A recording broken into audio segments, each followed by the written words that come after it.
451.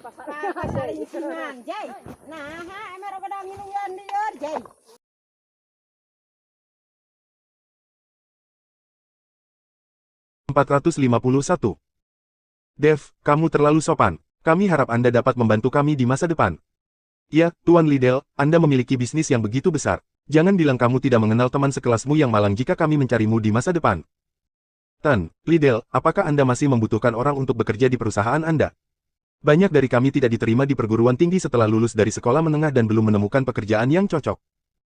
Jangan khawatir, teman-teman. Jika Anda ingin mencari pekerjaan, Anda dapat menghubungi saya dalam beberapa hari. Jika Anda memiliki proyek bagus yang membutuhkan investasi saya, Anda juga dapat menghubungi saya. Aku, David Liddell, tidak akan menolakmu. Jika itu masalahnya, kami ingin mengucapkan terima kasih, Tuan Liddell. Mari kita semua bersulang untuk Tuan Liddell. Baiklah, semangat. Semua orang berdiri dan berkata dengan keras bersama-sama. David juga minum dari gelas di tangannya. Meskipun meminum sedikit alkohol tidak akan mempengaruhinya sama sekali, karena dia harus mengemudi nanti, dia tetap berpikir akan lebih baik untuk tidak minum terlalu banyak. Dia tahu bahwa dia tidak boleh minum dan mengemudi, dan jika dia minum, dia tidak boleh mengemudi. Selain itu, dengan statusnya saat ini, jika dia mengklaim bahwa cairan di gelasnya adalah alkohol, maka orang tidak akan meragukannya. Tidak ada yang berani berdebat dengannya, dan tidak ada yang berani memeriksanya. David menyelesaikan roti panggangnya. Ketika dia hendak berbalik dan pergi, seseorang membuka pintu kamar pribadi. Cat masuk. Halo semuanya, saya teman Dev, Cat Nelson. Karena saya memutuskan untuk mampir dan bersulang untuk semua orang. Setelah Cat mengatakan itu, dia menenggak isi gelasnya. Tak seorang pun di ruang pribadi mengangkat gelas mereka. Semua orang menatap Cat dengan rasa ingin tahu. Mereka merasa bahwa orang ini tampak familiar, dan mereka sepertinya pernah melihatnya di suatu tempat sebelumnya. Namun, mereka tidak dapat mengingatnya pada saat itu. Apakah Anda, Mer. Nelson? Clay tergagap untuk waktu yang lama dan akhirnya mengeluarkan kalimat lengkap. Saya Cat Nelson, ya. Cat tersenyum dan menjawab. Semua orang merasa pusing pada saat itu. Hanya ada satu orang yang mereka kenal bernama Cat, dan dia adalah orang yang memegang kekuasaan tertinggi di seluruh Menteri Kabinet Provinsi South River, Cat Nelson. Dia adalah seseorang yang hanya bisa mereka lihat di televisi, tetapi sekarang dia berada tepat di depan mereka. Tidak heran mereka merasa bahwa orang ini tampak akrab. Sepertinya mereka selalu menontonnya di televisi. Apalagi Pak Nelson bahkan menyebut David sebagai Dev. Dia bahkan datang ke sini untuk bersulang demi David. Sambil merasa kewalahan, mereka juga merasa sangat bangga. Tidak peduli apa alasannya, berapa banyak orang di Provinsi South River yang bisa bersulang dari Cat Nelson, Menteri Kabinet Provinsi South River. Pada saat ini, mereka semua memiliki pertanyaan di hati mereka. Apa yang Daud alami selama 3 tahun ini? Tidak hanya dia berubah dari orang miskin yang mengantarkan makanan menjadi orang kaya raya dengan aset miliaran atau bahkan puluhan miliar, dia bahkan memiliki hubungan dekat dengan Menteri Kabinet Provinsi South River. Betapa luar biasa. Ketika semua orang kembali sadar, mereka berdiri dengan cepat meskipun mereka baru saja duduk setelah memanggang David. Tan, Nelson, kamu terlalu rendah hati. Bagaimana Anda bisa bersulang untuk kami? Seharusnya kami yang memanggangmu. Iya, seharusnya kami yang memanggangmu. Semuanya, angkat kacamatamu, dan mari bersulang untuk Tuan Nelson. Bab 452. Makan membawa mereka lebih dari 2 jam. David meminta yang lain untuk kembali dulu karena dia bisa menangani sisanya sendiri. Dengan demikian, Cat juga kembali ke River City. David kemudian pergi ke rumah sakit untuk menjemput King Kong. Kesimpulan dari masalah ini tergantung pada keputusan King Kong. Di rumah sakit, David menemukan bangsal King Kong. Setelah perawatan sore, King Kong telah banyak pulih, tetapi dia masih memiliki banyak luka dalam dan mereka semua membutuhkan waktu untuk pulih secara perlahan. King Kong masih sedikit bingung di tempat tidurnya. Ketika dia dibawa keluar, dia pikir dia akan dibunuh. Namun, pada akhirnya, dia dibawa ke rumah sakit. Dia masih belum mengerti apa yang sedang terjadi. Dia baru menyadari bahwa David harus menjadi orang yang menyelamatkannya ketika dia melihat David dan yang lainnya masuk. Jika tidak, dia tidak bisa memikirkan orang lain yang akan menyelamatkannya. Dev, kue beras. King Kong memanggil dengan penuh semangat. King Kong, bagaimana perasaanmu? Tanya David. King Kong, kamu akhirnya keluar. Haha. Kita bertiga akhirnya bisa kumpul lagi, seru Colby juga girang. Kemudian, dia berjalan mendekat dan memeluk King Kong. Terima kasih, Colby. Terima kasih, Dev, kata King Kong, sudut matanya memerah. Sekarang setelah dia dewasa, dia puas memiliki dua teman ini. Jangan berterima kasih padaku, kamu harus berterima kasih pada Dev. Dev lah yang menyelamatkanmu, kata Colby. Aku tahu, terima kasih, Dev. Kita semua berteman, kamu tidak harus begitu sopan denganku. Pada saat ini, King Kong memandang Celia, yang berdiri di sebelah David, dan bertanya, apakah Anda Dewi Celia? Halo, Jonah, sapa Celia. Kamu harus memanggilnya kakak iparmu sekarang. Dewi Celia adalah pacar Dev sekarang, Colby. Dikatakan. Halo, kakak ipar. King Kong memanggil, seringnya lebar di wajahnya. Ia senang Dev bisa mendapatkan Celia sebagai pacarnya. Pada saat yang sama, dia dengan tulus mendoakan yang terbaik untuk Dev dan Celia. King Kong, bisakah kamu berjalan? Tanya David. Aku baik-baik saja, Dev. Saya sudah pulih sekarang, jawab King Kong. Berkemas dan ikut denganku. Anda harus menjadi orang yang memberikan keputusan akhir tentang masalah Anda dituduh secara tidak benar. Dev, aku. Anda dapat memutuskan kapan kami berada di sana. Anda dapat melakukan apapun yang Anda inginkan. Jangan takut, aku akan mendukungmu apapun yang terjadi. Oke. David mengambil King Kong dan kembali ke kedai teh tempat mereka minum teh sore hari sebelumnya. Ketika mereka sampai di sana dan keluar dari mobil, David dan Celia berjalan di depan sementara King Kong berjalan di belakang mereka dengan Colby mendukungnya. Eden dan yang lainnya masih berlutut di lantai. Meskipun kaki mereka mati rasa, mereka tidak berani bangun. Orang yang mengambil tindakan terhadap mereka kali ini terlalu kuat dan mereka telah kehilangan semua harapan. Pak Nelson berkata jika mereka tidak bisa mendapatkan pengampunan dari pihak lain, maka tidak akan ada tempat bagi mereka di Summerland. Pada saat ini, David dan gengnya berjalan di depan Eden dan gengnya. Ketika King Kong melihat tiga anak muda di geng, dia tampak sedikit emosional. Ketiga orang itu adalah orang yang membuatnya hidup melalui mimpi buruk itu selama setengah tahun. Dia ingin memotong orang-orang ini menjadi beberapa bagian dalam mimpinya berkali-kali. Angkat kepalamu, apakah Anda mengenal orang ini? David bertanya dengan dingin. Bab 453. Kelompok 6 Eden mengangkat kepala mereka dan memandang David dan yang lainnya. Keenamnya menggelengkan kepala, menunjukkan bahwa mereka tidak mengenal David. Puan, kami sepertinya tidak saling kenal, dan saya tidak tahu bagaimana kami telah menyinggung Anda, tetapi saya di sini untuk meminta maaf kepada Anda, kata Eden. Betulkah? Tanyakan pada putra-putramu. Mereka telah melakukan begitu banyak hal buruk yang mungkin tidak mereka ingat untuk sementara waktu, tetapi beri mereka waktu untuk memikirkannya, kata David. Kamu bajingan, apa yang kau lakukan? Cepat dan minta maaf padanya. Eden menamparkan kepala Gilbert dan berkata dengan keras. Saya minta maaf Pak, saya sekarang meminta maaf kepada Anda karena menyinggung Anda dalam beberapa cara. Tolong jadilah orang yang lebih besar dan lepaskan kami, kata Gilbert sambil bersujud. Fere dan Jet juga dengan cepat bersujud untuk meminta maaf. Tidak ada gunanya meminta maaf padaku. King Kong, aku akan menyerahkan ini padamu. Anda dapat melakukan apapun yang Anda inginkan kepada mereka dan saya akan mendukung Anda. Bahkan jika kamu membunuh mereka sekarang, aku juga akan memastikan kamu akan baik-baik saja. King Kong melangkah maju dengan bantuan Colby. Apakah kalian masih mengingatku? King Kong bertanya dengan senyum jahat. Gilbert dan dua anak muda lainnya memandang King Kong, tetapi mereka benar-benar tidak tahu kapan mereka bertemu dengan pria itu. Pertama, King Kong telah banyak berubah dari 6 bulan lalu. Bahkan orang tuanya mungkin tidak mengenalinya sekarang. Kedua, apa yang terjadi pada King Kong hanyalah salah satu dari banyak kejahatan yang telah mereka lakukan, dan bagi mereka, itu sama sekali bukan masalah besar, jadi bagaimana mereka masih bisa mengingatnya? Kalau begitu, biarkan aku mengingat kenanganmu. Setengah tahun yang lalu, di West Bridge Road, kalian bertiga melecehkan seorang gadis dan untuk menyelamatkannya, aku menghajar kalian semua.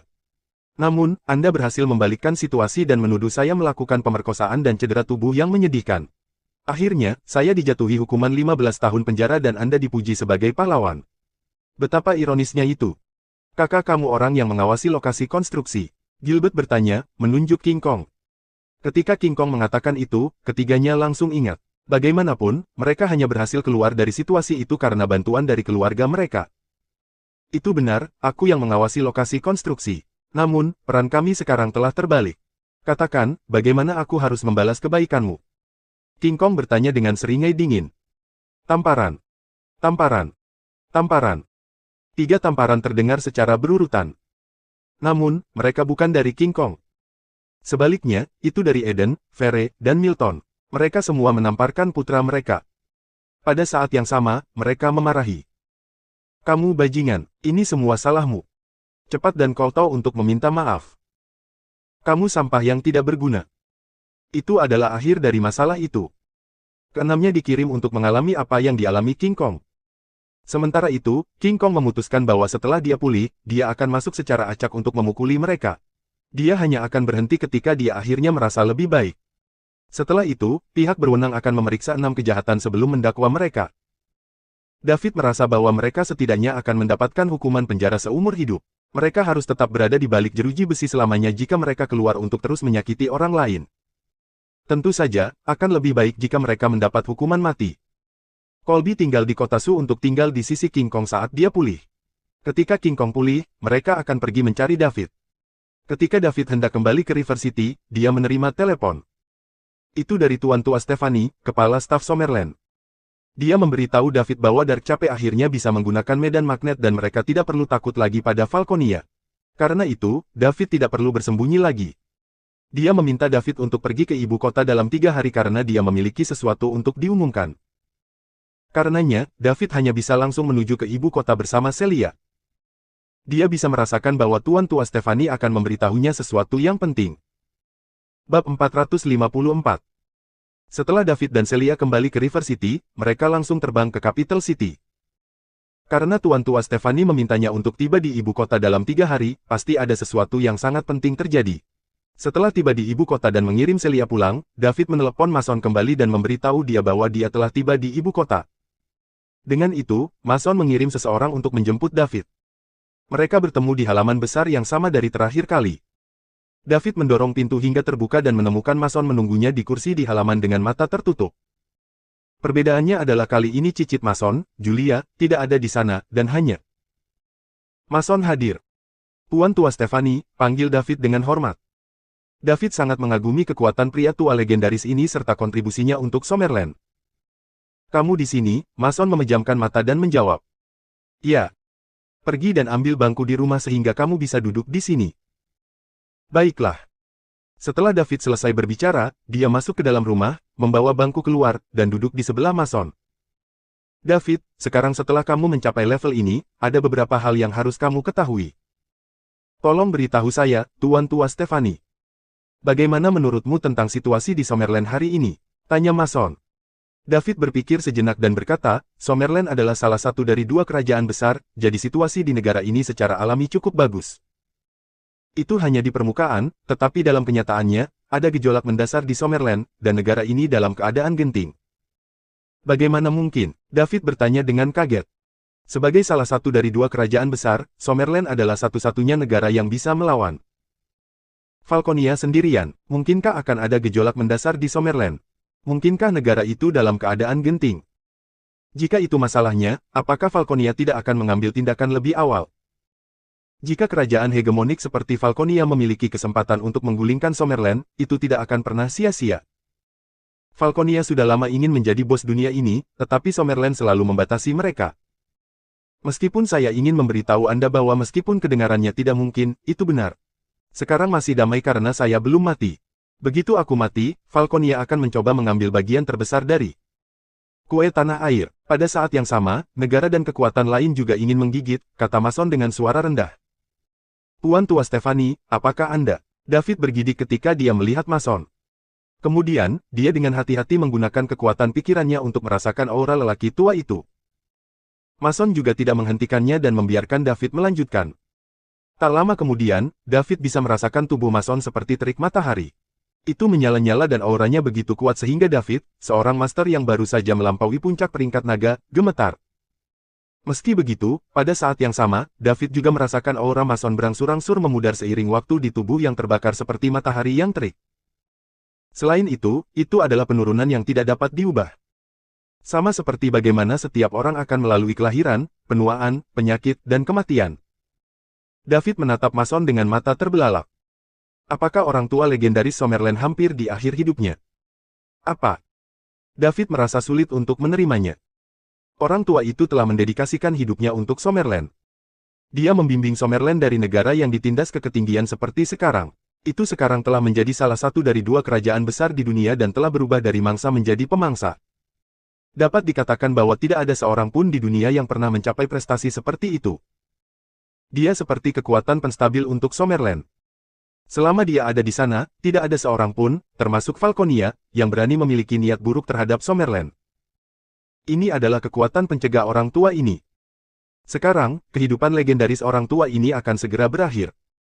Mata David sedikit merah. Mereka telah belajar tentang tindakan kepahlawanan lelaki tua itu sejak kecil. Mereka belajar tentang bagaimana dia membimbing negara kecil dan lemah seperti Summerland menjadi negara besar dan kuat selangkah demi selangkah.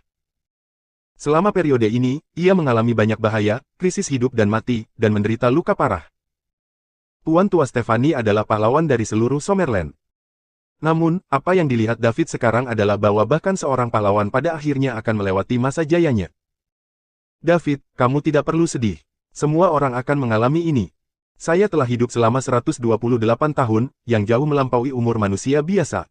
Saya tidak takut mati, tetapi jika saya mati, tidak akan ada seorang pun di Summerland yang dapat menghalangi dan mengintimidasi semua pihak, dan ini akan menempatkan Summerland pada posisi pasif. Saya tidak ingin ini terjadi, jadi itulah mengapa saya berjuang di ambang kematian. Puan tua Stephanie, tidak bisakah Summerland melindungi dirinya sendiri setelah bertahun-tahun berkembang?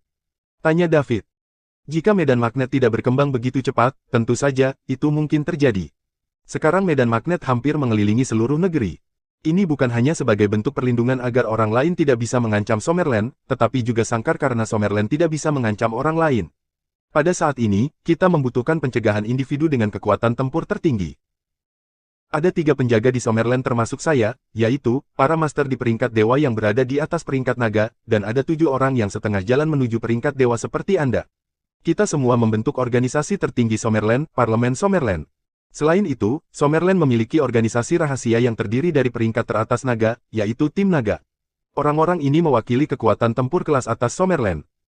Sementara itu, Falconia memiliki 4 penjaga di permukaan, tapi sebenarnya ada 1 lagi di kegelapan, jadi total ada 5 penjaga. Jumlah orang yang mereka miliki yang setengah jalan ke peringkat dewa lebih dari 2 kali lipat dari Summerland. Ini adalah masalah sejarah dan latar belakang karena, pada akhirnya, Summerland baru saja bangkit dalam beberapa dekade terakhir. Mereka hanya takut mengambil tindakan sekarang karena saya masih hidup. Begitu aku pergi, Falconia akan bergerak dan pasukan lain juga ingin menggigit saat mereka mencium bau darah. Saat itu, Summerland akan berada dalam bahaya besar. Jadi apa yang kita lakukan? Tanya David. Dia agak kehilangan kata-kata. Kerajaan besar ini sebenarnya didukung oleh seorang lelaki tua yang berusia lebih dari 100 tahun. Begitu orang tua itu meninggal, fondasinya bisa runtuh. Ketika saatnya tiba, seluruh Summerland akan dihancurkan oleh banyak kekuatan, dengan Falconia yang memimpin. Mungkin saja Summerland akan menjadi Chaosland berikutnya. Ini karena tanah kekacauan dulunya adalah sebuah kerajaan yang disebut Kekaisaran Sungai Timur. Itu telah menjadi tersebar dan hancur karena Falconia, menjadi apa yang sekarang dikenal sebagai Chaosland. Sementara itu, keluarga kerajaan yang tersisa dari Kekaisaran Sungai Timur menjadi kelompok tentara bayaran terbesar saat ini di dunia, Tentara Bayaran Naga Hitam. Meskipun garis keturunan mereka dapat diselamatkan, itu sangat menyakitkan bagi mereka untuk menyaksikan tanah air mereka diserang dan orang-orang di negara mereka disiksa dan dibunuh. Tidak. Ini tidak bisa terjadi. Keluarga, kekasih, dan teman-teman David semuanya ada di sini. Dia tidak akan membiarkan ini terjadi. Sebelum saya mati, saya membutuhkan seseorang untuk menggantikan saya di Summerland dan menjadi kekuatan penstabil untuk mencegah semua kekuatan menyentuh Summerland. Kamu adalah orang yang paling kuharapkan, David. Bab 455. David bergidik. Dia tidak menyangka Tuan Tua Stephanie begitu optimis tentang dia. Memang, dia memiliki kepercayaan diri untuk melakukan itu, tetapi itu karena dia tahu dia memiliki sistem yang mendukungnya. Selama dia memiliki sistem, dia hanya perlu mengeluarkan uang ketika orang lain perlu mengandalkan bakat dan kerja keras mereka. Dia hanya membutuhkan poin mewah yang cukup untuk mencapai dataran tinggi yang dibutuhkan orang lain selama bertahun-tahun atau bahkan 10 tahun untuk menerobos. Selanjutnya, Islik Capitals akan menyebar ke seluruh dunia. Ketika itu terjadi, dia akan dapat menghabiskan uang lebih cepat dan lebih cepat, sehingga poin mewahnya juga akan terus tumbuh dengan liar. Tidak butuh waktu lama baginya untuk meningkatkan kekuatan fisik dan pikirannya ke tingkat dewa. Meski begitu, dia masih bisa terus berkembang. Dia juga akhirnya akan melampaui Mason. Hanya saja dia tidak mengerti bagaimana Mason begitu yakin dia bisa melakukan ini. Either way, itu seharusnya belum menjadi gilirannya. Tuan Tua Stephanie, kamu pasti bercanda, kan? Apa yang saya lakukan untuk mendapatkan ini? Sekarang saya hanya setengah jalan ke God Rank, dan saya tidak tahu kapan saya bisa menembus ke level itu. Plus, bukankah ada 2 penjaga God Rank lagi di Summerland? Seharusnya bukan giliranku tidak peduli bagaimana aku melihatnya, kata David serius. David, kamu tidak perlu meremehkan dirimu sendiri. Saya tahu tentang pencapaian Anda dan Anda memang orang paling berbakat yang pernah saya lihat. Ini benar-benar keajaiban untuk memiliki kekuatan seperti itu di usia Anda. Anda mungkin dilahirkan untuk era ini, tetapi saya harap Anda tidak mengendur dan terus menciptakan keajaiban. Abraham telah mencapai puncaknya, jadi bakatnya hanya bisa mendukungnya di level itu. Sementara itu, jika Dek diberi 10 tahun lagi, dia mungkin memiliki kesempatan untuk tumbuh ke tahap saya, tetapi saya tidak bisa bertahan selama itu. Aku masih bisa bertahan selama setahun untukmu, tapi dalam setahun, hidupku akan mencapai akhir. Saat itu, Summerland harus bergantung padamu. Mason membuka matanya dan menatap David. David bisa merasakan harapan dan harapan di mata Mason. Dia tidak ingin mengecewakan lelaki tua yang telah mendedikasikan hidupnya untuk Summerland dan membuatnya meninggalkan dunia ini dengan penyesalan. Tuan Tua Stephanie, jangan khawatir. Summerland adalah tanah airku, dan kerabat serta teman-temanku adalah di sini. Karena itu, saya akan terus bekerja keras dan saya tidak akan membiarkan siapapun menempati sejengkal tanah pun di sini, jawab David juga serius. Baiklah, hahaha. Summerland akhirnya memiliki penerus. Mulai sekarang, Anda adalah anggota ke-11 Parlemen Summerland. Anda memiliki hak untuk memutuskan arah. Summerland, saya akan menyiapkan semuanya, dan untuk prosedur bergabung dengan parlemen, saya pikir itu tidak perlu untuk saat ini. Lagi pula, Anda terlalu muda sekarang, dan pohon-pohon yang lebih tinggi di hutanlah yang membuat pucuknya tertiup angin. Jadi, lebih baik untuk tetap low profile sehingga Anda tidak akan menjadi sasaran. Saya mengerti, Tuan Tua Stephanie, jawab David dengan hormat. Ini adalah persis apa yang dia inginkan. Saat ini, dia merasa belum waktunya untuk mengekspos dirinya sendiri. David masih belum cukup kuat untuk melawan para penjaga dari God Rank. Namun, dia akan segera bisa. Dia sudah memiliki lebih dari 6.000 poin mewah. Tidak akan lama sebelum dia bisa melangkah ke God Rank dan menjadi wali. David, dunia ini tidak sesederhana yang kamu pikirkan, dan kedua kerajaan itu bukanlah kekuatan yang paling kuat. Ada beberapa keluarga besar dengan akar yang dalam yang telah tersembunyi di dunia selama ratusan tahun. Mereka bersembunyi secara rahasia untuk mengendalikan lusinan negara kecil dan menengah. Bahkan beberapa negara yang lebih besar adalah boneka mereka. Apa? David menatap Mason dengan kaget. Dia terkena terlalu banyak informasi hari ini. Dia tidak tahu bagaimana harus bereaksi terhadap beberapa hal itu. Sebuah keluarga yang mengendalikan lusinan negara kecil dan bahkan beberapa negara berukuran sedang. Bahkan negara-negara besar adalah boneka mereka. Bagaimana itu bisa terjadi? Informasi ini benar-benar di luar pemahamannya.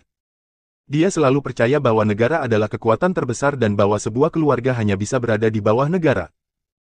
Namun, sekarang Tuan Tua Stephanie telah memberitahunya bahwa hanya satu keluarga yang bisa mengendalikan lusinan negara.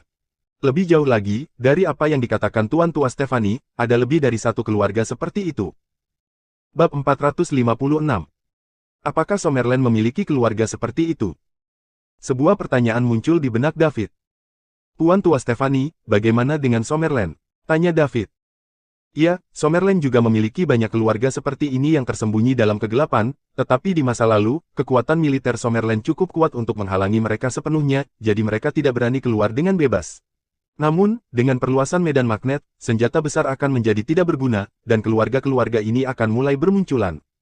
Sayangnya, kami memiliki masalah internal dan eksternal, desah Mason. Tuan Tua Stephanie, mereka juga harus menjadi bagian dari Summerland, kan? Mengapa mereka tidak membantu kita melawan musuh asing, daripada menjadi kekhawatiran internal Summerland? Jika Summerland direbut oleh pasukan asing, hidup mereka juga akan menjadi lebih sulit, kan? David sedikit bingung ketika dia bertanya. Dia tidak mengerti mengapa keluarga tersembunyi ini akan menyebabkan masalah bagi Summerland. Semua orang berada di kapal yang sama. Begitu kapal Summerland terbalik, tidak ada seorang pun di kapal itu yang akan melakukannya dengan mudah. Kamu tidak mengerti. Sebenarnya, keluarga ini. Setelah itu, David meninggalkan tempat Tuan Tua Stephanie. Hari ini, dia telah menyentuh sisi tersembunyi dunia ini. Menurut Tuan Tua Stephanie, ada banyak keluarga kuat yang tersembunyi di bayang-bayang di seluruh dunia yang bisa mengendalikan negara dan sumber daya. Mereka memiliki warisan yang panjang dan latar belakang yang mendalam, dan kekuatan mereka bahkan telah merambah banyak negara besar. Pada saat yang sama, ada juga banyak keluarga tersembunyi di Summerland. Keluarga-keluarga ini ada sejak zaman kuno Summerland. Ketika Summerland diserang oleh negara lain, mereka tidak bersatu untuk melawan. Bahkan, mereka sama sekali tidak memiliki rasa memiliki terhadap Summerland. Menurut pendapat mereka, semakin kacau Summerland, semakin baik untuk kepentingan mereka. Namun, akhirnya, Summerland menjadi sebuah kerajaan di bawah kepemimpinan Mason, yang memberlakukan serangkaian undang-undang untuk mengatur rakyatnya. Oleh karena itu, mereka tidak lagi berani menimbulkan masalah karena kekuatan Summerland. Sebaliknya, mereka hanya bisa bersembunyi secara rahasia. Meskipun demikian, mereka adalah kelompok orang yang sangat berharap untuk kehancuran Summerland. Karena sistem hukum Summerland sangat ketat dan semua orang dianggap setara, jika seseorang yang berkuasa membunuh orang biasa yang mereka anggap sebagai semut, orang tersebut tetap akan dihukum oleh pemerintah Summerland. Ini adalah hal yang paling tidak dapat diterima bagi mereka. Dalam keluarga tersembunyi ini, mereka harus mengikuti aturan hierarki dan garis keturunan langsung keluarga memiliki kekuatan untuk membunuh bawahan mereka. Dengan kata lain, mereka masih menganut sistem kuno. Para bangsawan memiliki hak untuk mengambil tindakan terhadap rakyat jelata. Ini sepenuhnya bertentangan dengan filosofi tata negara Summerland. Tidak ada yang namanya superior di Summerland saat ini. Siapapun yang melanggar hukum harus dihukum, dan tidak peduli siapa itu. Namun, karena perluasan medan magnet, ancaman senjata api besar Summerland telah berkurang dan keluarga-keluarga tersembunyi ini mulai gelisah dan berharap untuk keluar dari persembunyian. David tidak bisa membayangkan ini. Setelah orang-orang ini menguasai Summerland, seperti apa rupa Summerland? Warga sipil tidak akan memiliki hak asasi manusia dan para bangsawan yang memproklamirkan diri ini akan menjadi lebih tidak bermoral. Saat ini, selain Summerland, tempat-tempat lain di dunia termasuk Falconia sebenarnya kurang lebih menerapkan konsep ini. Namun, mereka masih melakukannya secara halus. Tidak. Dia harus mencapai titik di mana dia bisa menghalangi semua kekuatan ini sesegera mungkin. Dia harus melindungi tanah suci Summerland saat ini. Bab 457. Setelah David meninggalkan halaman Mason, Mason memanggil sekretarisnya. Setelah itu, dia memberitahu semua anggota parlemen Summerland bahwa akan ada pertemuan besok pagi dengan pengumuman penting yang harus dia buat. Pada saat yang sama, dia memberitahu semua menteri kabinet provinsi di Summerland untuk menonton konferensi langsung saat itu. Penambahan anggota parlemen baru di Summerland menjadi prioritas utama. Bahkan jika David tidak perlu muncul untuk keselamatannya sendiri, mereka masih perlu melanjutkan prosedur lainnya. David mengendarai mobilnya melalui jalan-jalan ibu kota dan menyadari bahwa dia tidak punya tempat untuk pergi. Dia sudah check out dari Starry Night Hotel. Sejak dia membeli gedung kantor, semua karyawan juga telah pindah dari Starry Night Hotel. David berpikir sejenak, rasanya tidak pantas untuk tinggal di rumah Celia dan dia tidak ingin pergi ke hotel, jadi dia menemukan kunci area perumahan Skycourt dari tumpukan kunci di bagasi dan memutuskan untuk tinggal di sana selama 1 malam. Daerah perumahan itu sepertinya sangat dekat dengannya. Ketika dia membeli rumah-rumah ini, semuanya dihias dengan baik dan akan dibersihkan oleh petugas kebersihan paruh waktu setiap minggu. Kamarnya cukup bersih tapi tidak ada makanan yang tersedia. Karenanya, dia akan makan di pinggir jalan. Setelah itu, David pergi ke area perumahan Skycourt. Dia membeli penthouse yang luasnya 800 meter persegi di sini. Adapun harga, dia sudah lama melupakannya. Ketika dia tiba di lantai penthouse-nya, David mengeluarkan kunci dan membuka pintu. Begitu dia membuka pintu, David mendengar suara keras di dalam. Apa yang sedang terjadi? Daud terkejut. Apakah saya datang ke tempat yang salah? Tidak mungkin. Jika saya berada di tempat yang salah, bagaimana kunci saya bisa membuka pintu? Ditambah lagi, dia pernah ke sini sebelumnya, jadi dia seharusnya tidak salah. Meskipun ada keraguan di hatinya, David masih mendorong pintu hingga terbuka dan masuk. Jika dia melakukan kesalahan, dia hanya akan meminta maaf. Namun, dia perlu mencari tahu apa yang terjadi terlebih dahulu. Memiliki orang lain yang tinggal di penthouse yang dia beli dengan uangnya sendiri. Betapa tidak masuk akalnya. Setelah memasuki penthouse, David menemukan lebih dari 10 anak muda berkumpul di penthouse. Ketika orang-orang muda ini melihat David masuk, mereka semua memandangnya dengan pandangan kosong. Kedua pihak hanya saling menatap seperti itu. David juga tidak berbicara. Melihat temanmu, salah satu gadis bertanya. Siapa kamu? Bagaimana kamu bisa masuk? Tanya seorang pria 2 atau 3 tahun lebih muda dari David. Ini mungkin Sawyer. David bertanya-tanya apakah pengembang menjual penthouse yang sama kepada 2 orang yang berbeda atau apakah seseorang melihat penthouse itu kosong dan memutuskan untuk masuk dan memanfaatkannya. Pembersih dari perusahaan rumah tangga kemungkinan besar adalah satu-satunya yang memiliki kunci. Selain itu, mereka akan datang setiap minggu untuk membersihkan. Sudah hampir 2 bulan sejak seseorang tinggal di sini sehingga seseorang bisa masuk dan menikmati tempat ini. Selain itu, tidak mungkin David salah ingat. Dia datang ke sini sekali ketika dia membeli rumah dan dengan kekuatan-kekuatan pikirannya saat ini, ada kemungkinan kecil dia membuat kesalahan. Juga, kemungkinan pengembang menjual rumah yang sama kepada 2 orang sangat kecil. Jadi, hanya kemungkinan kedua yang tersisa. Ditambah lagi, dari apa yang dia saksikan dari anak laki-laki bernama Sawyer, dia jelas tidak percaya diri ketika berbicara dan suaranya juga sedikit bergetar. Dia mungkin mendapatkan kunci dari perusahaan rumah tangga dan kemudian memutuskan untuk pindah. Sialan, itu tidak cukup untuk pindah ke sini. Dia bahkan mengundang orang. Ini sedikit berakhir garis. Dia bahkan mungkin berhubungan di penthouse David. Asterisk F cek, David merasa jijik saat memikirkan hal itu. Dia bahkan belum terhubung ke penthouse-nya sendiri sebelum orang lain memukulinya. Daud tidak menjawab. Bab 458. Dia langsung menuju sofa dan duduk. Kemudian, dia melemparkan kunci di tangannya ke meja kopi, yang juga memiliki kue di atasnya. Katakan padaku, apa yang terjadi? Tanya David. Lebih dari selusin anak muda semuanya memandang anak laki-laki bernama Sawyer yang baru saja menanyai David. Wajah Sawyer merah, tetapi dia tidak berbicara. Jika Anda tidak memberitahu saya akan memanggil polisi. Meskipun saya jarang datang untuk tinggal di rumah ini, kejahatan masuk tanpa izin cukup bagi Anda untuk dikurung selama beberapa hari, dan saya menganggap Anda semua adalah siswa, kan? Jika sekolahmu mengetahui hal ini, sulit untuk mengatakan apakah kamu dapat melanjutkan sekolah. Setelah David mengatakan itu, mereka semua menjadi gugup. Ketika mereka melihat wajah Sawyer yang memerah dan bagaimana dia tidak berani mengatakan sepatah kata pun, mereka pada dasarnya bisa menebak apa yang sedang terjadi karena mereka bukan orang bodoh. Rumah itu sama sekali bukan milik Sawyer, melainkan milik pria di depan mereka. Jika ini masalahnya, mengapa Sawyer tidak berani berbicara? Jelas, dia telah menempati rumah orang lain melalui beberapa cara yang tidak diketahui. Sekarang pemilik rumah itu kembali, dia sangat takut sehingga dia bahkan tidak berani mengatakan sepatah kata pun. Puan, kami tidak ada hubungannya dengan ini. Kami adalah mahasiswa dari Universitas Multimedia terdekat. Hari ini adalah hari ulang tahun Sawyer dan dia berkata bahwa dia akan membawa kita ke rumahnya. Kami tidak tahu bahwa rumah itu bukan miliknya, jadi tolong jangan laporkan kami ke polisi, oke? Seorang gadis cantik memohon. Dia bekerja sangat keras untuk diterima di Capital City Multimedia University. Jika dia diusir, bagaimana dia akan menjelaskannya kepada keluarganya ketika dia kembali? Zoe, jangan minta maaf. Jangan takut. Sawyer membawa kami ke sini dan jika dia ingin memanggil polisi, dia hanya akan memanggil polisi di Sawyer. Lagi pula apa hubungannya ini dengan kita? Gadis lain menghibur Zoe. Iya, kami tidak memaksa untuk datang ke sini. Ini semua salah Sawyer, dia yang membawa kita. Di sini, dia bahkan mengatakan bahwa rumahnya bernilai sekitar 100 juta, dan selalu pamer di depan kami. Nah, ternyata itu semua bohong, kata seorang anak laki-laki juga. David memandang anak laki-laki bernama Sawyer. Katakan sesuatu. Jika Anda tidak berbicara, jangan salahkan saya karena tidak bersikap lunak pada Anda.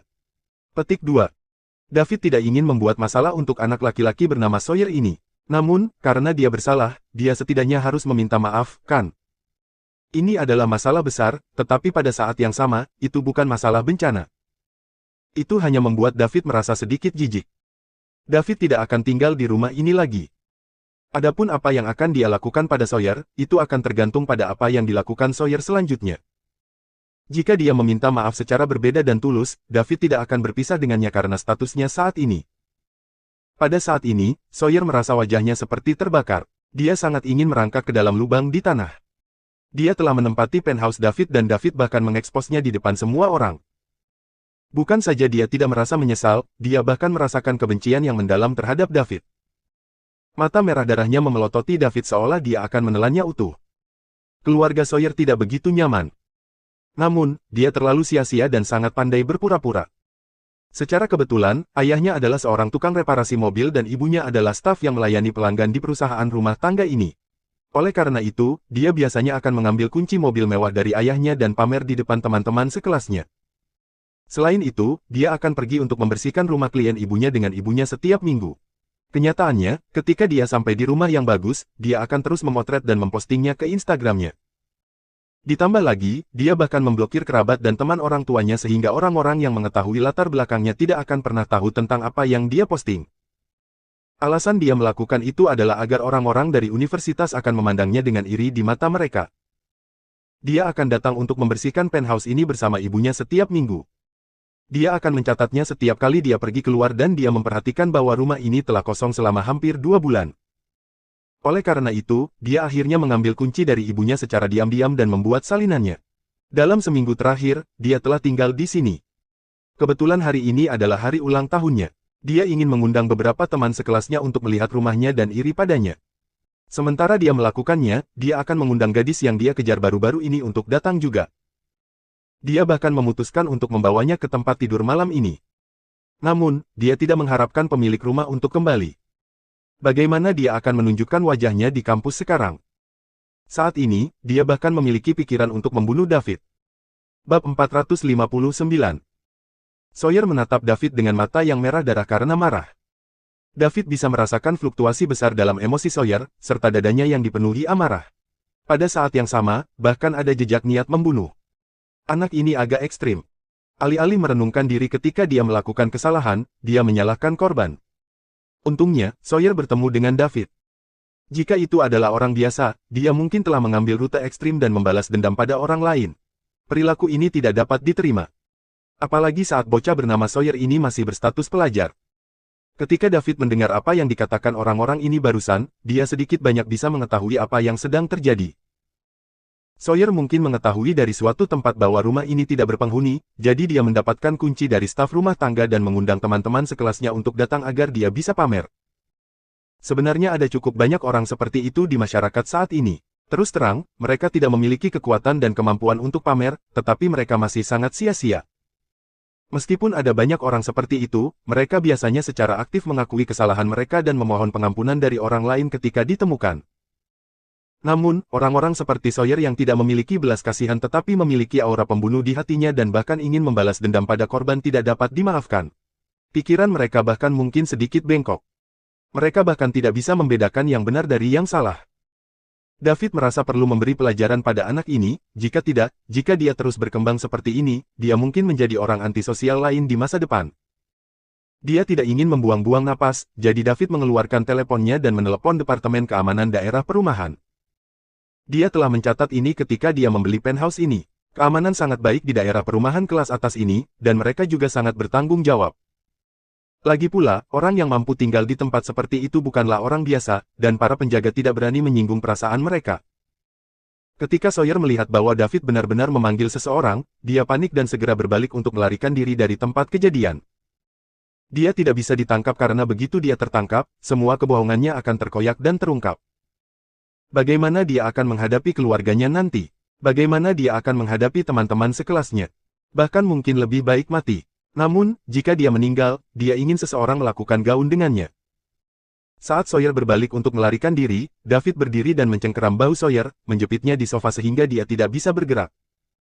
Sawyer berjuang sekeras yang dia bisa, tetapi bagaimana mungkin orang normal bisa melepaskan diri dari pegangan David? Biarkan aku pergi.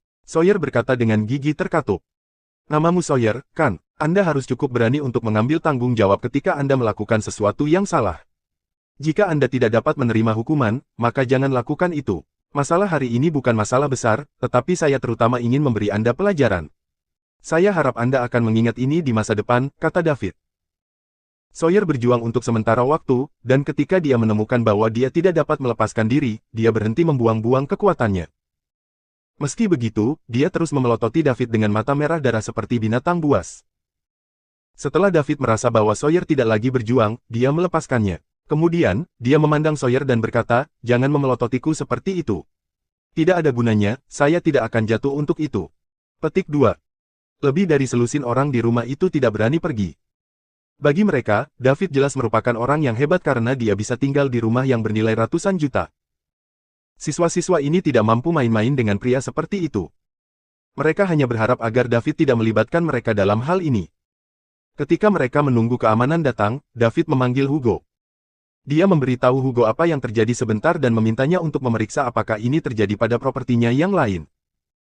Jika ya, David memintanya untuk membuat daftar properti itu. Ketika selusin siswa mendengar ini, dia memang jagoan. Saya tidak tahu berapa banyak dari ratusan juta dolar rumah yang dia miliki. Dia juga tidak benar-benar tinggal di dalamnya. Pada saat itu, mereka sangat iri. Mereka seumuran, tapi David sangat kaya. Bab 460. Dibutuhkan keterampilan untuk bereinkarnasi menjadi kehidupan yang baik. Rupanya, mereka semua sepakat bahwa David adalah anak kaya dari keluarga yang sangat kaya. Kalau tidak, bagaimana dia bisa memiliki prestasi seperti itu ketika dia hanya sekitar 2 tahun lebih tua dari mereka? Ketika Sawyer mendengar itu, dia tidak iri lagi. Itu digantikan oleh kecemburuan dan kebencian yang tak terbatas. Ini adalah kehidupan impiannya. Pada saat ini, dia ingin membunuh David dan mengambil alih segalanya darinya. Karena kamu memiliki begitu banyak rumah, mengapa kamu tidak bisa memberikan yang ini kepadaku? Kamu bahkan ingin mengirimku ke balik jeruji besi. Tunggu saja. Kamu pasti akan menyesali ini ketika aku keluar. Tidak butuh waktu lama bagi 4 orang dari Departemen Keamanan Perumahan untuk datang. Lihat ini, saya membeli rumah seharga lebih dari 100 juta dolar dan saya tidak pernah sekalipun tinggal di dalamnya. Ketika saya akhirnya ingin tinggal di sini, hal seperti ini terjadi. Seperti inikah seharusnya keamanan tempat ini? Bagaimana Anda bisa membiarkan sembarang orang masuk ke area perumahan kelas atas seperti itu? Tanya David langsung. Dia memang sedikit marah. Dia sekarang memiliki setidaknya lusinan properti di ibu kota. Jika ini terjadi di mana-mana, dia bahkan tidak akan memiliki tempat tinggal di masa depan. Jika dia ingin membawa Celia menginap di masa depan, apakah rencananya tidak akan hancur jika dia mengalami situasi seperti ini lagi? Tan, Liddell, tolong tenang. Kami pasti akan melihat ke dalam ini. Kami mendaftarkan semua orang yang masuk dan keluar, jadi kami akan mencari tahu apa yang terjadi setelah beberapa penyelidikan. Jangan khawatir, kami akan memberi Anda jawaban yang memuaskan, kata seorang penjaga keamanan dengan hormat. Mereka tidak bisa menyinggung salah satu pemilik properti dari daerah perumahan ini. Mereka harus melayani orang-orang ini seperti mereka adalah raja. Meskipun status penjaga keamanan di sini rendah, mereka menikmati manfaat besar. Orang-orang yang bekerja di bidang pekerjaan yang sama akan merasa iri dengan mereka yang bekerja di daerah perumahan kelas atas. Mereka tidak hanya akan berinteraksi dengan orang-orang besar, tetapi mereka juga akan mendapatkan manfaat yang jauh lebih baik daripada mereka yang bekerja di area perumahan biasa. Yang lain memeras otak mereka untuk mendapatkan pekerjaan di sini. Setelah mengetahui apa yang sedang terjadi, inti dari setiap masalah menunjuk ke Sawyer, yang berada di sofa. Mereka kemudian bertanya kepada Sawyer apa yang sedang terjadi. Namun, tidak peduli apa yang mereka tanyakan, bagaimana mereka memanggangnya, atau bahkan ketika mereka mengancamnya, Sawyer akan tetap diam. Jika tidak ada begitu banyak orang di sini, penjaga keamanan akan memukulinya secara langsung. Sial, beraninya dia bertindak begitu arogan saat dia masuk tanpa izin ke properti pribadi. Dia bahkan menyebabkan mereka dimarahi oleh atasan mereka.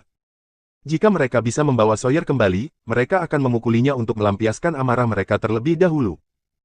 Pada akhirnya, mereka tidak punya pilihan. Mereka hanya bisa memanggil penjaga di pintu untuk memeriksa catatan pendaftaran dan juga rekaman keamanan. Karena mereka telah mendaftarkan diri dan ada banyak kamera keamanan di area perumahan, mereka dapat segera mengetahui apa yang terjadi. Pada dasarnya, itu mirip dengan tebakan David. Ibu Sawyer adalah staf di tempat di perusahaan rumah tangga yang membersihkan tempatnya. Karenanya, Sawyer akan mengikuti ibunya ke sini setiap minggu untuk membersihkan. Setelah dia menyadari bahwa tidak ada seorang pun yang tinggal di penthouse selama lebih dari sebulan, dia membuat salinan kunci dan pindah. Menurut rekaman keamanan, Sawyer telah tinggal di sini selama seminggu dan dia bahkan membawa pasangan wanita kembali 2 kali selama periode itu. F***.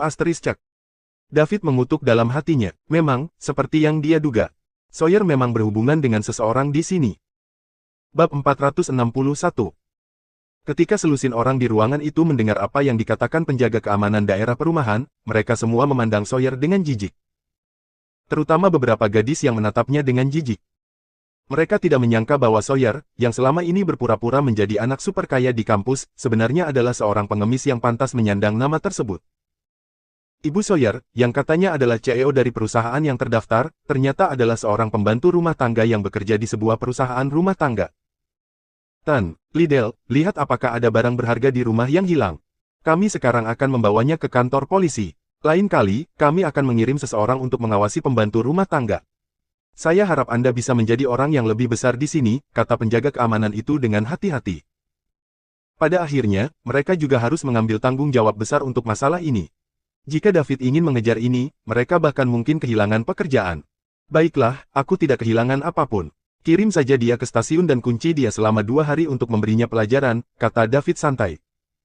Dimengerti, terima kasih Tuan Liddell atas kemurahan hati Anda. Haruskah saya mengirim siswa ini keluar? Penjaga keamanan bertanya, melihat selusin orang lain di ruangan itu. Tidak apa-apa, Anda harus membawa anak ini pergi dulu. Saya punya sesuatu untuk ditanyakan kepada yang lain. Petik 2. Baiklah, selamat tinggal, Tuan Liddell. Setelah keamanan mengatakan itu, mereka berdua pergi bersama Sawyer. Namun, setelah Sawyer mengambil 2 langkah, dia menoleh untuk menatap David dan berkata, tunggu saja.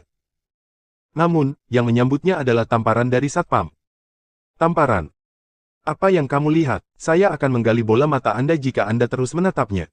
Tunggu saja, siapa yang Anda minta untuk menunggu? Apa yang kamu tunggu? Pindah. Penjaga keamanan memarahi dengan keras. Mereka tidak begitu baik pada Sawyer seperti pada David. Dia hanya orang miskin, tetapi dia ingin tinggal di penthouse mewah. Dia bahkan berani membawa gadis lain kembali untuk berkencan.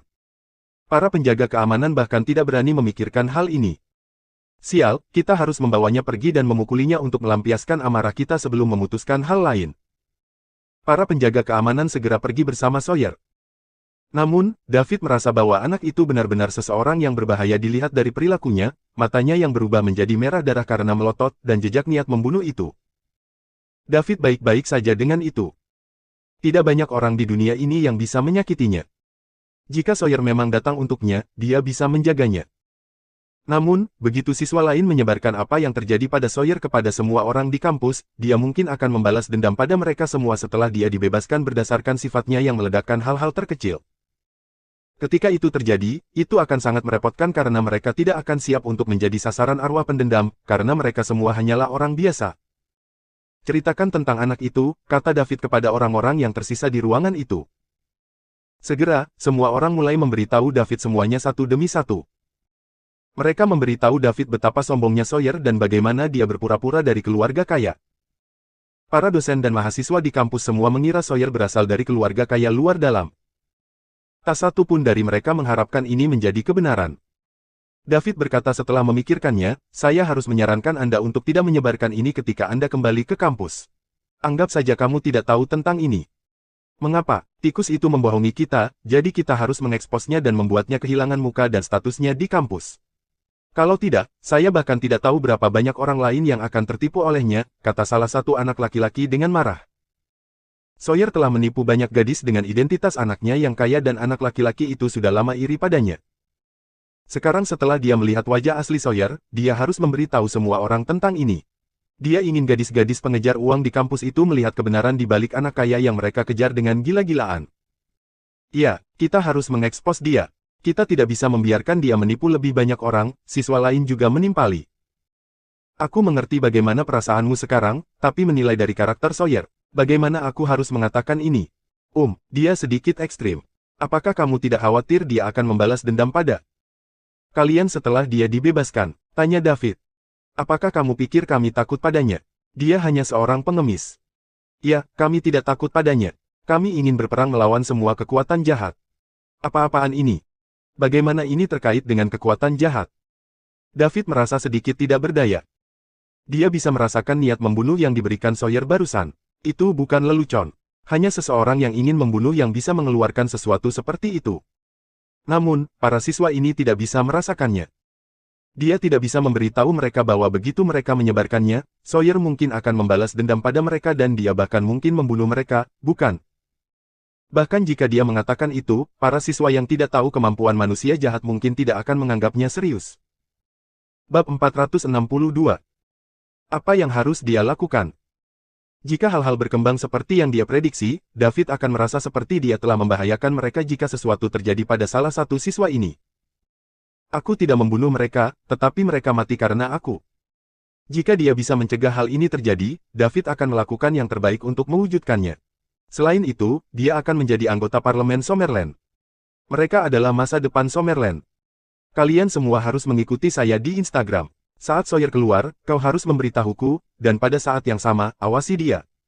Jika Anda merasakan sesuatu yang salah dengannya, Anda harus segera memberitahu saya, kata David. Tentu saja, tembakan besar. Saya akan mengikuti Anda dan saya pasti akan memperbarui situasi Sawyer kepada Anda. Gerakan mengungkap kekerasan seksual demi menghapuskannya. Gerakan mengungkap kekerasan seksual demi menghapuskannya. Aku juga ingin mengikutimu. Aku juga ingin mengikutimu. Ketika David meminta mereka untuk mengikutinya, itulah yang mereka cari. Gadis-gadis itu bahkan seperti kerumunan nakal yang sedang mengejar angsa liar. Itu benar-benar anak kaya, dan dia tidak sama dengan anak palsu seperti Sawyer. Begitu mereka menjalin hubungan dengannya, mereka akan menuai manfaat tak terbatas sepanjang hidup mereka.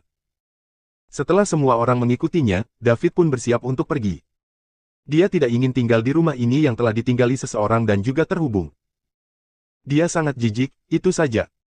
Jadi, David bangkit dan berjalan ke pintu terlebih dahulu. Semua orang mengerti apa yang dia maksud dan mereka tahu dia meminta mereka untuk pergi. Dengan itu, lusinan orang meninggalkan ruangan dalam satu file. David berjalan keluar dari pintu terakhir dan mengunci pintu di belakangnya. Mereka semua kemudian datang ke lift. Akhirnya, David masuk juga. Semua orang menatapnya dengan tidak bisa dijelaskan. Mereka tidak mengerti mengapa dia ada di sini. Apakah dia tidak tinggal di sini malam ini? Bung, bukankah kamu tinggal di sini malam ini? Salah satu gadis bertanya setelah mengumpulkan keberanian untuk berbicara. Aku ingin, tapi aku orang aneh yang rapi. Saya tidak terbiasa menggunakan sesuatu yang telah digunakan oleh orang lain. Saya hanya bisa tinggal di rumah lain, kata David. Apa yang akan kamu lakukan dengan penthouse ini? Aku hanya akan meninggalkannya di sini untuk saat ini. Jika saya tidak tahan, saya akan memberikannya. Petik 2.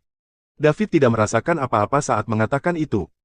Dengan statusnya saat ini, sebuah penthouse senilai ratusan juta bukanlah apa-apa baginya. Dia hanya akan memberikannya kepada siapapun yang menyukainya. Dia membeli rumah ini saat itu untuk poin mewah. Karena dia sudah menggunakan poin mewah, rumah ini tidak penting lagi baginya.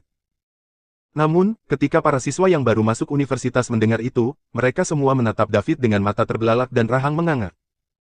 Seberapa kaya dia harus melakukan ini? Dia tidak menginginkan penthouse seharga ratusan juta hanya karena ada orang yang tinggal di dalamnya. Mereka ingin menjadi temannya. Mereka ingin dia memberikan penthouse-nya kepada mereka. Mereka ingin mengatakan, orang kaya, ayo berteman. Di dalam lift, anak laki-laki menatap David dengan hati yang manja sementara para gadis menatapnya dengan bintang di mata mereka. Mereka benar untuk datang hari ini. Meskipun mereka ditarik ke tengah konflik, hasil akhirnya cukup bagus. Mereka mengikuti langkah besar dan, di masa depan, mereka akan memiliki peluang untuk menjalin hubungan dengannya. Ini adalah hadiah terbesar untuk hari ini. Setelah semua orang keluar dari lift, David pergi dengan mobilnya sementara yang lain berjalan menuju pintu masuk untuk meninggalkan area perumahan. David menemukan rumah lain dan melihat bahwa tidak ada yang salah dengan itu. Oleh karena itu, ia menghabiskan malam yang damai di sana. Bab 463. Keesokan harinya, David pergi ke rumah Celia pagi-pagi sekali. Dia tidak ada hubungannya di ibu kota sekarang. Setelah dia menemani Celia selama 2 hari, dia akan bersiap untuk kembali ke provinsi South River dan kemudian pergi ke Springfield. Dia ingin berada di sana secara pribadi untuk mengarahkan semua orang menghabiskan uang. Meskipun dia menghabiskan banyak uang di banyak tempat sekarang dan poin mewahnya juga meningkat dengan cepat, itu tidak cukup. Tujuannya juga bukan 10.000 poin mewah. Setelah fisiknya menerobos, dia masih perlu menembus penghalang kekuatan pikirannya. Sementara itu, dia masih perlu terus meningkatkan setelah terobosan. Ini semua membutuhkan banyak poin mewah. Perasaan mendesak David juga tumbuh setelah percakapannya dengan Mason. Dia harus tumbuh ke titik di mana dia bisa menghalangi dan mengintimidasi semua kekuatan sebelum Mason lewat. Jika tidak, Summerland akan berada dalam bahaya. Pada saat yang sama David bersama Celia, Parlemen Summerland telah bersidang di ibu kota. 10 anggota Parlemen Summerland segera tiba. Kepala Staf di Summerland Mason Stefani. Wakil Kepala Staf di Summerland Abraham Jones, yang dijuluki God of War, mengatur pasukan lokal dan satuan tugas khusus. Wakil Kepala Staf di Summerland, Dexuman, yang dijuluki Dewa Militer, mengatur Departemen Militer dan Falcon. Ketiganya adalah penjaga di peringkat dewa. Pada saat itu, mereka adalah kekuatan tempur tertinggi di permukaan Summerland. 7 anggota yang tersisa semuanya adalah master yang setengah jalan menuju peringkat dewa dan semuanya mengelola urusan mereka sendiri. Selain itu, 66 menteri kabinet provinsi dan 16 panglima militer semuanya menyaksikan pertemuan ini secara langsung. Mason duduk di kursi utama. Pertemuan ini diadakan hari ini karena ada pengumuman penting. Parlemen Summerland akan bertambah dari 10 menjadi 11 anggota mulai hari ini dan seterusnya. Begitu Mason mengatakan ini, 9 anggota lainnya yang duduk di sana, serta 65 menteri kabinet provinsi dan 16 komandan kepala departemen militer yang menonton siaran langsung, terkejut. Itu karena mereka belum menerima berita tentang sesuatu yang besar seperti penambahan anggota baru. Saat itu, ini benar-benar mustahil. Hanya Cat, Menteri Kabinet Provinsi Salt River, yang tenang. Dia telah mendengar Lukas menyebutkannya beberapa hari yang lalu, jadi dia hanya merasa ini sudah diduga. Hanya Mason, Julia, dan Lukas yang tahu tentang David sebagai wajah perak. Semua orang terkejut, tetapi mereka tidak mempertanyakannya. Itu karena Mason adalah puncak Summerland hari ini. Meskipun secara teknis anggota parlemen dapat mempertanyakannya, tidak ada yang cukup bodoh untuk melakukannya. Sekarang setelah Mason mengumumkannya, itu sudah dikonfirmasi. Tetapi karena status khusus anggota ini, dia tidak akan hadir dalam rapat untuk sementara waktu. Setiap orang hanya perlu menyadari keberadaannya. Itu akan menjadi hal pertama, dan sekarang, hal kedua. Baru-baru ini, beberapa keluarga dan sekte tersembunyi mulai bergabung dengan keluarga besar untuk bersiap keluar dari persembunyian. Saya tidak peduli tentang ini, tetapi ada sesuatu yang saya pedulikan, yaitu, Anda harus mematuhi sistem Summerland selama Anda berada di dalam wilayahnya. Jika ada pelanggaran, Anda akan dihukum sesuai dengan beratnya kejahatan. Jika kejahatannya sangat serius, maka jangan salahkan saya karena tidak bersikap lunak pada Anda. Saya tidak akan ragu untuk mencabut seluruh keluarga Anda jika saya harus. Saya harap Anda dapat menyelidiki pasangan Anda dengan jelas, ketika Anda bekerja sama dengan seseorang. Akan lebih baik untuk tidak bekerja sama dengan keluarga dan sekte dengan catatan kriminal. Sekarang, medan magnet masih berkembang, jadi saya harap semua orang akan mengambil tindakan pencegahan dan melindungi setiap inci tanah Summerland kami, baik itu eksternal maupun internal. Baiklah, itu saja yang bisa saya katakan hari ini. Siapapun yang memiliki sesuatu untuk dikatakan dapat berbicara sekarang. Mason berhenti berbicara setelah dia selesai. Berikutnya adalah pidato Wakil Kepala Staf Abraham dan Dek. Pada dasarnya, mereka menyatakan dukungan tegas mereka kepada Kepala Staf Stephanie, dan kemudian mereka meyakinkan bahwa mereka akan menjaga ketertiban dalam negeri dan berjanji bahwa mereka tidak akan membiarkan kekuatan jahat merusak stabilitas masyarakat. Pidato 7 anggota lainnya serupa. Pertemuan itu berlangsung sekitar 2 jam. Saat pertemuan berakhir, Falconia menerima berita itu. Menambahkan anggota parlemen baru adalah masalah besar di Summerland. Tidak peduli di mana itu, seseorang yang setengah jalan ke Gatreng sudah dianggap sebagai master. Summerland sekarang tiba-tiba menambahkan anggota parlemen yang setengah jalan ke Gatreng, tetapi mereka belum menerima berita tentang itu sama sekali sebelum ini. Ini bukan hal yang baik. Kedua kerajaan telah berperang secara terbuka dan diam-diam selama beberapa dekade, dan kedua belah pihak memiliki akar yang dalam di Departemen Intelijen masing-masing. Hari ini, Summerland memasukkan anggota parlemen lainnya. Akankah ada penjaga peringkat dewa lain yang muncul entah dari mana suatu hari nanti? Itu membuat mereka merasa sedikit terguncang bahwa mereka telah sepenuhnya memahami Summerland. Tentu saja, anggota parlemen ini tidak muncul. Mereka merasa bahwa ini mungkin bom asap yang dibuat oleh Summerland untuk dengan sengaja membingungkan mereka. Sekarang, kekuatan penstabil Summerland, Mason, berada di ranjang kematiannya, dan begitu dia meninggal, Falconia dapat bekerja dengan banyak kekuatan lain untuk berbagi kue besar yang ada di suatu tempat. Begitu wali Gatreng lainnya ikut bermain, maka akan ada lebih banyak variabel. Mereka masih perlu hati-hati mengawasi ini. Falconia adalah yang pertama menerima berita itu sementara pasukan lain juga menerima berita itu tidak lama kemudian. Selain itu, banyak keluarga tersembunyi di Summerland telah menerima berita itu tidak lama kemudian. Saat itu, kekuatan yang mendasari di Summerland dan luar negeri mulai bergerak karena David bergabung dengan parlemen Summerland. Semua orang sedang menyelidiki siapa anggota parlemen baru di Summerland ini. Pada saat yang sama, mereka juga menyelidiki apakah Summerland memiliki lebih banyak master tersembunyi. Selain itu, kata-kata Mason juga menunda beberapa keluarga tersembunyi di Summerland untuk keluar dari persembunyian. Diduga mereka baru berani keluar dari persembunyian setelah Mason lewat. Prestise Mason tidak hanya menghalangi orang-orang dari luar negeri, tetapi juga banyak keluarga tersembunyi di Summerland. Mereka tidak berani keluar dari persembunyian selama dia masih ada. Mereka telah menunggu sampai Mason mencapai akhir hidupnya sebelum mereka berani muncul secara perlahan. Saat ini, David masih bepergian dengan Celia di ibu kota.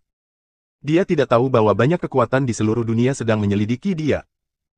Jika dia tahu itu, Mason telah mendorongnya ke mata badai, dia mungkin tidak ingin bepergian lagi. Mason juga tidak punya pilihan. Summerland membutuhkan sesuatu yang lain untuk menarik perhatian semua orang.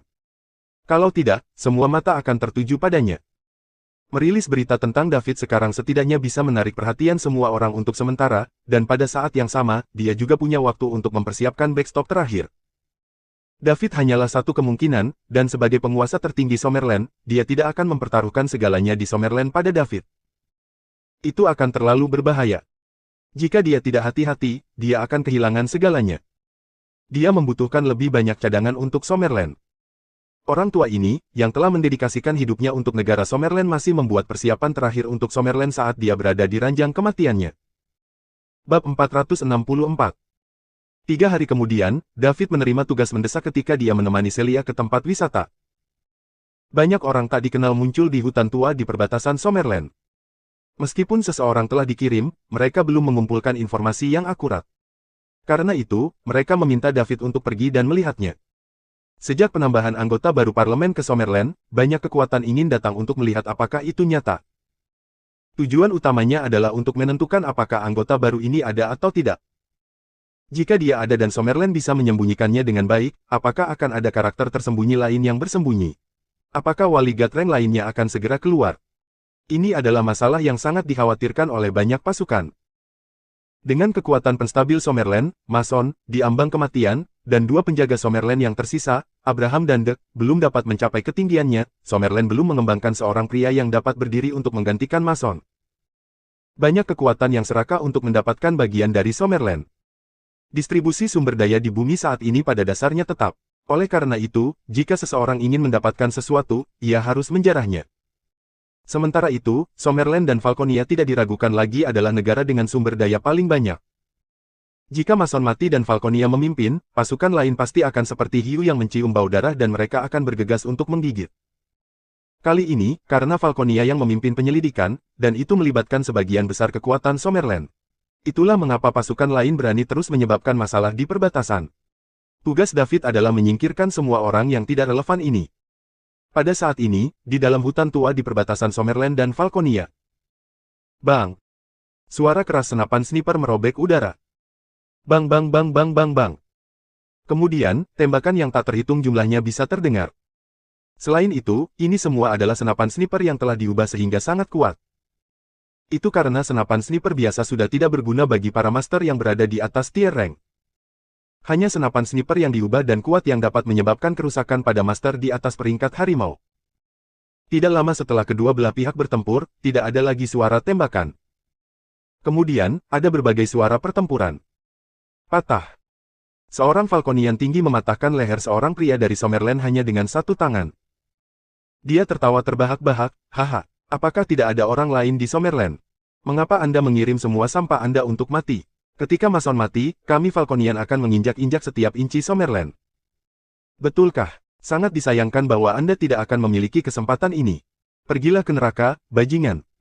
Suara acuh tak acuh terdengar di telinga pria itu. Sementara itu, Falconian merasakan sakit di dadanya. Sebuah belati telah menembus jantungnya. Kemudian, tubuhnya yang tinggi tiba-tiba runtuh. Adegan pertempuran seperti itu dapat ditemukan di seluruh hutan tua ini. Ini adalah perang tentatif yang diprakarsai oleh Falconia. Selama bertahun-tahun, Falconia terkadang meluncurkan perang kecil untuk menguji kekuatan Summerland. Namun, skala pertempuran ini tidak akan terlalu besar. Meski begitu, kali ini skalanya sangat besar. Mereka bahkan mengirim penjaga peringkat dewa. Tiba-tiba, suara keras bergema di seluruh medan perang. Di mana Ibrahim? Keluar dan bermainlah. Mari kita lihat apakah kamu sudah dewasa. Setelah mendengar suara ini, semua orang di medan perang merasakan getaran di jiwa mereka. Blaze ada di sini. Ayo bunuh orang-orang ini dari Summerland. Falconia tidak tertandingi. Falconia tak tertandingi. Jelas, kehadiran wali Falconia sangat mengangkat semangat Falconia. Penjaga Gatreng telah bertindak dan orang-orang dari Summerland sangat terkejut. Mereka tidak mengharapkan Falconia untuk mengirim wali mereka. Ini lebih menakutkan dan penting daripada pertempuran sebelumnya. Aku akan bermain denganmu. Setelah ini, seseorang menjawab dengan suara yang sama kerasnya. Bab 465. Setelah suara itu terdengar. Ledakan. Suara yang sebanding dengan ledakan rudal terdengar. Akibat besar membuat banyak orang di medan perang hampir tidak bisa berdiri. Pohon-pohon dalam radius ratusan meter telah tumbang di mana kedua penjaga itu bertabrakan. Serbuk gergaji yang tak terhitung jumlahnya memenuhi udara. Orang harus ingat bahwa ini adalah hutan tua dan pohon-pohon di sini memiliki batang pohon yang selebar lengan pria. Pertempuran para penjaga begitu menakutkan. Itu memang puncak kekuatan tempur di bumi. Itu sangat menakutkan. Semua orang di medan perang tercengang melihat pemandangan ini, termasuk yang setengah jalan menuju peringkat dewa yang sebelumnya terlibat dalam pertempuran. Ini adalah pertama kalinya mereka menyaksikan dua penjaga God Rank bertarung dalam jarak sedekat itu. Tidak buruk, Dick. Lagi. Setelah satu pukulan, penjaga Falconia meraung lagi. Baiklah, seperti yang Anda inginkan, jawab Dick. Ledakan. Suara keras lainnya. Segera setelah. Bum bum bum bum bum. Suara keras yang tak terhitung jumlahnya bergema di seluruh medan perang. Hampir semua orang di medan perang berhenti bertarung dan semua melihat kedua penjaga yang bertarung di udara saat ini. Sebagai pertarungan antara pasukan tempur terkuat di bumi saat ini, pertarungan antara para penjaga bukanlah sesuatu yang sering disaksikan. Pertarungan semacam ini sangat berguna bagi para master yang setengah jalan ke peringkat dewa, karena mereka mungkin menerobos ke peringkat dewa dan menjadi penjaga sendiri setelah menontonnya. Ledakan. Blaze, penjaga Falconia, ditinju ke tanah oleh Dick. Dewa militer sangat tangguh. Dewa militer sangat tangguh. Dewa militer sangat tangguh. Semua orang dari Summerland bersorak kegirangan setelah mereka melihat Blaze, penjaga Falconia, terlempar dari udara oleh pukulan dari Dick. Namun, Blaze muncul kembali di seberang Dick segera setelah itu. Keduanya hanya melayang di udara sambil saling memandang. Begitu mereka memasuki peringkat dewa dan menjadi penjaga, udara seperti bumi datar bagi mereka. Dick, aku tidak menyangka kamu telah mencapai tahap ini. Betapa menakjubkan. Sangat disayangkan bahwa Anda tidak akan memiliki kesempatan untuk tumbuh lagi. Setelah Mason mati, Summerland akan diserang dari semua sisi. Jika Anda bergabung dengan kami di Falconia, Falconia akan selangkah lebih dekat dengan tujuan mendominasi dunia. Bagaimana menurutmu? Dengan bakat Anda, masih ada banyak ruang untuk berkembang, kata Blaze, memandang Dick di seberangnya. Dick memiliki banyak bakat. Dia belum berusia 50 tahun, namun dia jauh lebih kuat dari Blaze. Jika dia terus tumbuh, dia mungkin memiliki kesempatan untuk mencapai level Mason. Sayangnya, dia tidak punya kesempatan. Jika Blaze bisa membuatnya bergabung dengan Falconia, dia akan sangat membantu rencana mereka untuk mendominasi dunia. Kamu terlalu banyak bicara omong kosong. Setelah Dick mengatakan itu, dia bergerak ke depan Blaze dalam sekejap mata dan meninju wajahnya. Bang! Suara keras itu bisa terdengar lagi. Keduanya terlibat dalam pertempuran sekali lagi. Meskipun Dick sedikit lebih kuat dari Blaze, masih ada batas kekuatannya. Keduanya terlibat dalam pertempuran yang sama dan Blaze hanya sedikit lebih lemah. Sementara itu, pertempuran di bawah mereka telah dilanjutkan juga.